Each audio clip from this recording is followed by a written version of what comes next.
Hi there, this is Aaron, and I'm here with a video which is a new proof of the impossibility of the sphere-Earth model, which is pushed on us all.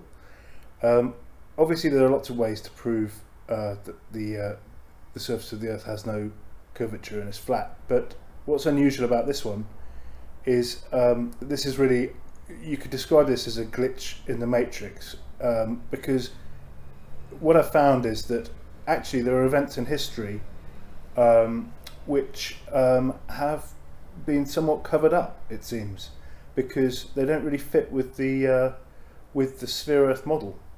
So these events that I'm talking about are radio broadcasts. If you look back through the history of radio, obviously radio goes back far before the time that we're told there were satellites and all sorts of other things. In fact, they go back to valve technology.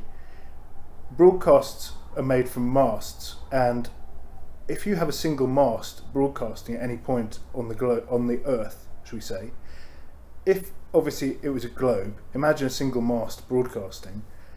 Electromagnetic radiation travels in straight lines.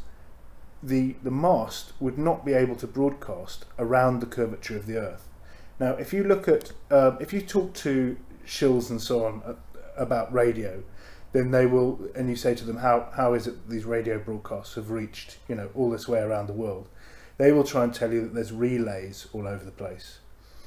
However, back in the early part of the 20th century, no such thing existed. When radio was first used, there were broadcasts done which are impossible in the sphere-Earth model, and the powers that be have tried to suppress knowledge of this. So if you were to go to the Wikipedia page, for example, on the history of radio broadcasting, you wouldn't see anything suspicious. If you try to look back at the early history of the British public broadcasts, which were known as the Empire Service, you won't really be able to find any details, because there are people that have been working quite hard to put all this down a memory hole. The Empire Service was the precursor to what's now known as the BBC World Service, and the Empire Service was broadcast from the UK and was broadcast to the entire British Empire.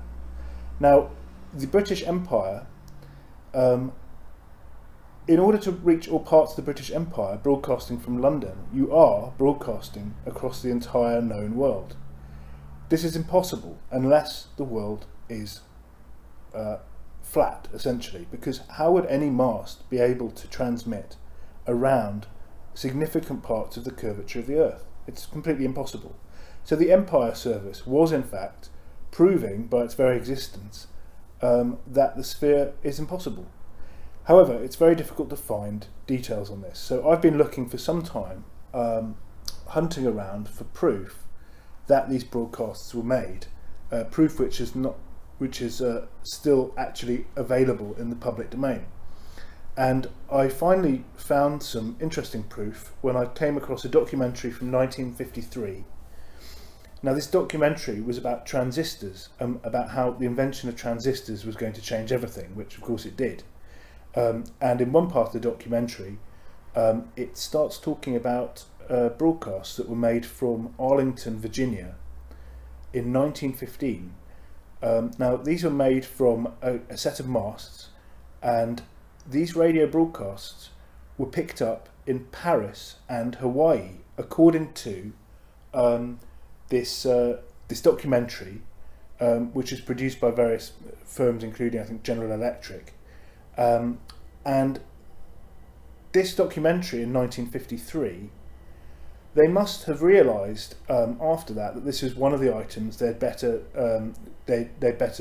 hide away, because it's only recently that this 1953 documentary has been re-released and is available. So I was watching this documentary, and sure enough, it started talking about these broadcasts, and actually put up a little graphic map which I've snapshotted. And so you can see that they're claiming that these broadcasts were made in Arlington, Virginia, were picked up in Paris and Hawaii, significant distances around the curved surface of the Earth. And unless someone has a way to explain how these signals somehow reach their destination, I mean, no doubt shills will start talking about freak atmospheric phenomena and of weather conditions and God knows what.